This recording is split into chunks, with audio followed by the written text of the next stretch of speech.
और अब टाइम हो चुका था 7 बजने के करीब। सुबह के 7 बज चुके थे। काफ़ी ट्रेन ने टाइम लगा दी, लगभग 3-4 घंटे लेट पहुंची ये स्टेशन पर। इसका 4 बजे पहुंचाने का टाइमिंग था, तो लगभग 7 साढ़े 7 बजे करीब पहुंचाई। और उसके बाद मैं जैसे ही बाहर निकला, और क्योंकि ठंड थी, फरवरी शुरुआत में ठंड अच्छी खासी रहती है, मैं बड़े इत्मीनान से एक करीब ही पड़े बेंच के पास बैठ गया और मैं सोचने लगा कि किस तरह से जाना हो। लेकिन थोड़ी देर मुझे ख्याल आया कि अब तो लगता है बस वगैरह का भी टाइमिंग हो गया है, तो मैंने बिना वक्त गवाए हुए वहाँ से जाने में ही भलाई समझी। क्योंकि सुबह अगर ज़्यादा रहता थोड़ी देर मैं बैठ सकता था।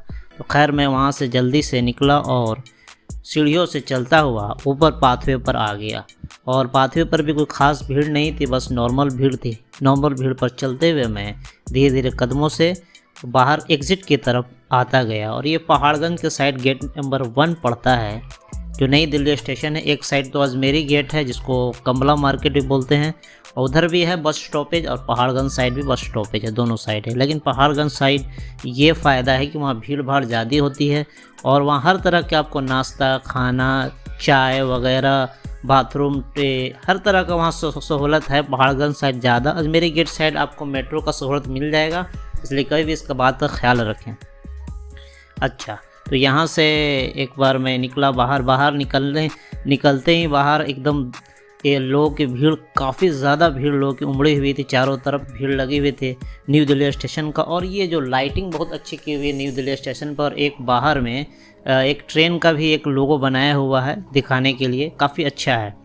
और ये लगभग गुलाबी के कलर के बोर्ड से बैकग्राउंड दिया गया है न्यू दिल्ली स्टेशन, नई दिल्ली रेलवे स्टेशन के नाम का। और मैं बाहर जैसे ही निकला, मुझे ऑटो और टैक्सी वालों ने घेर लिया। जैसे हर पैसेंजर को घेर रहे थे, तो मुझे भी उन्होंने घेरा, और काफ़ी ज़्यादा कुरेदा कि कहाँ जाना है, काफ़ी झल्ला गए।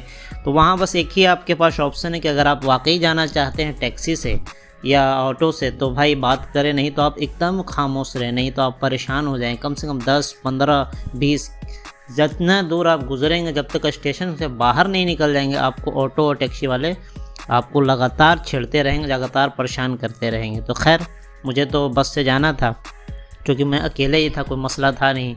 तो खैर मैं वहाँ से निकलते गया। लेकिन ये है कि आप स्टेशन से बाहर जब भी निकले, तो एक बड़ा नए तरीके का मांगने वाले और नए तरीके से वहाँ पर एक तरह से पैसा लूटने का नया वहाँ पर जरिया है। कोई ख़ास पैसा तो लेते नहीं, लेकिन फिर भी उनका इसी तरह धंधा है। कोई कुछ टैग चिपका के आपसे पैसे ऐंठ लेगा। इसी तरह एक टैग चिपकाने वाला मेरे करीब आया, तो मैं उसे देखते ही अपना रास्ता मैंने मोड़ दिया तेज़ी से। फिर भी वो मेरे पीछे भागा, लेकिन खैर मैं उससे ज़्यादा तेज़ भाग के रोड पर आ गया। और इसी तरह जो तो नए तरीके के बहाने बनाकर, मतलब कोई ना कोई एक मेथड वहाँ पर है तरह तरह के मांगने वाले की। नॉर्मल तो भिखारी हो लोग हो गए या फिर मांगने हो, उनको तो देना ही चाहिए, उसमें कोई वो शक नहीं है। लेकिन जो बहुत सारे जो वेल ड्रेस्ड रहते हैं और तरह तरह की चीज़ों करके वो पैसा ऐंठते हैं, तो उन सब चीज़ों से सावधान रहें। तो खैर, और जेब कतरों से तो ख़ास तौर पर सावधान रहे इस स्टेशन पर। इसलिए कोशिश करें कि ऐसा पैंट पहने या फिर मोबाइल, पर्स वगैरह को बैग में ही रहने दें। और रोड पर आते ही मैं एक साइड हो गया, और ये चाय वगैरह की दुकान अगल बगल थी, कम से कम 10-15 ठेले होंगे, और भी कुछ टपरी थी चाय की, और भी तरह तरह काफ़ी ज़्यादा वहाँ हर तरह की सहूलत पहाड़गंज वाले साइड में अजमेरी गेट के मुकाबले। तो खैर मैं यहाँ बाहर निकला और मैं चलते हुए रोड के दूसरी तरफ आ गया, और यहाँ मैं बस का इंतज़ार करने लगा। और काफ़ी टैक्सी ऑटो वालों ने काफ़ी देर तक पूछना चाहा, और भी जो भी सवारी आ रहे थे उनसे काफ़ी ज़्यादा पूछताछ कर रहे थे। ऐसा लग रहा था कि अभी एग्ज़ाम क्वालिफाई कर लेंगे और ये इनको एक जॉब मिल जाएगा। खैर ये तो अलग बात हो गई। तो थोड़ी देर इंतज़ार के बाद बस आ गई, और मैंने बिना वक्त गवाए बस में अपनी जगह ली। और ये बस पूरी तरीके से एसी बस थी, तो और अच्छा हो गया, क्योंकि ये सरकारी बस का ये है कि भाई कितना भी है तो कोई ख़ास चार्ज नहीं है। तो खैर इसका कोई दिक्कत नहीं। इस तरह से मैं बड़े इत्मीनान से बैठ गया। इससे पहले जब भी मैं आता था स्टेशन पर, तो घर से आने के बाद रूम पर जाने का मन करता नहीं है, क्योंकि अब घर रूम पर जाकर उसी तरह वही पढ़ाई लिखाई शुरू करना, फिर उसी तरह सारा चीज़ करना, और घर से आके फिर बाहर एक अजब टाइप का एक फीलिंग आता था। तो पहले मैं जब भी आता था स्टेशन पर, तो क्या बोलते हैं उसको, अपने हकीकत ज़मीनी हकीकत से दूर भागने की कोशिश करता था, तो मैं कभी भी इधर उधर 3-4 घंटा इधर उधर घूम के ही जाता था। लेकिन इस बार मैंने सोचा कि नहीं, ज़मीनी हकीकत को नहीं ये करना है भाई, यहाँ आयो पढ़ाई करने, बस डायरेक्ट वहाँ से मैंने रूम की राह ली। और बस के सफ़र के क्या ही कहने हैं, वाओ अमेजिंग। डीटीसी की बस हो और एसी बस हो, काफ़ी खूबसूरत होती है, सीट वगैरह भी काफ़ी अच्छी होती है इसकी, और इस पर बैठकर बाहर के नज़ारे करने में और भी मज़ा आते हैं। और सुबह का टाइम हो तो और भी बेहतरीन, एकदम रोड एकदम खाली, कहीं कहीं दूर जॉगिंग करने वाले, कहीं कोई साइकिलिंग करने वाले, तरह तरह के एक्सरसाइज करने वाले भी दिख जाते हैं रोड पर। और इस तरह से दिल्ली स्टेशन को छोड़ते हुए और ये कनॉट प्लेस से गुजरते हुए, लगभग कनॉट प्लेस के ए से लेकर के ब्लॉक तक गुजरते हुए और आईटीओ वगैरह से गुजरते हुए, और ये इंडिया गेट के भी बीच में लगभग पड़ जाता है ये।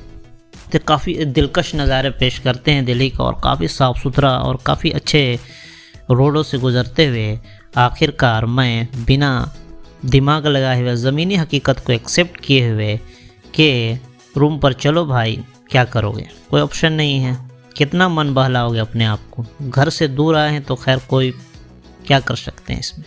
तो खैर पुकारता चला हूँ मैं, गली गली पुकारती बजेंगे स्वाम। खैर ये तो खैर ये हो गया, इससे होगा नहीं। तो खैर इस तरह से मैं थोड़ी मायूसी के साथ अपने गंतव्य स्थान पर पहुंचा, और बिना तकल्लुफ़ अपने मकान मालिक से थोड़ी मुलाकात की और फिर रूम की राह ली। रूम की हालत आप समझ सकते हैं कैसी हो सकती है। तो खैर जैसी ही थी, वहाँ के सबसे पहले अपने सामान को रखा साइड में, और उसके बाद रूम की सफाई में जुट गया। आधे घंटे के बाद रूम एकदम बहुत ज़्यादा चकाचक तो नहीं, नॉर्मल चकाचक हुआ, और उसके बाद मैंने बिना दिमाग लगाए कंबल को खोला और लेट गया। इस तरह से मैं कुछ देर के बाद उठा और कुछ चाय वगैरह की करके पूरी तरीके से सेट हो गया। और मैंने आते ही प्लानिंग किया कि आज ही फिर शाम में कहीं घूमने जाता हूं, तो मैंने बिना दिमाग लगाए हुए मैंने सोचा कि चलो पुरानी दिल्ली चलते हैं, चिकन फ्राई वगैरह खाया जाएगा, मूड फ्रेश हो जाएगा। और इस तरह से मैं एक्सेप्ट नहीं कर पा रहा था कि मैं घर से आया हूँ यहाँ। तो खैर एक्सेप्ट तो करना ही था, 1-2 दिन बाद तो फिर एहसास हो जाता कि बाबू यहीं रह के पढ़ाई करना, ज़्यादा दिमाग मत लगाओ। तो खैर फिर भी मैं थोड़ी दिल को बहला रहा था, तो शाम में फिर मैं आया पुरानी दिल्ली और थोड़ा बढ़िया से इधर उधर घूमा चारों तरफ, और उसके बाद चिकन फ्राई खाया, कोल्ड ड्रिंक वगैरह पिया, और उसके बाद रूम पर वापस आया। और फिर पढ़ाई लिखाई, निकालो किताब, चलो पढ़ो, बहुत घूमना फिरना हो गया, चलो निकालो किताब कॉपी, खाली घूमने करेंगे। मिलते हैं एक और खूबसूरत से ट्रैवल स्टोरी के साथ। Thank you. पढ़ ले पढ़ ले पढ़ ले पढ़ ले, घूमो कम नहीं ज्यादा कर। अरे बाप रे बाप, कितना अच्छा घर पर बैठ के चाय पानी नाश्ता, ओह यहाँ सब चीज़ खुद करना, कपड़ा भी धोना, खाना भी बनाना, सब्जी भी लाना, ओह पढ़ाई भी करना। अफसोस अफसोस अफसोस, क्या करे, यही ज़िंदगी की हकीकत है, कुछ तो करना पड़ेगा। ये कहाँ है भाई? अच्छा, भारत के उत्तर में कौन कौन सा देश है? अरे यार हटाओ छोड़ो, चलो ठीक है, मिलते हैं और ट्रैवल स्टोरी में। Thank you.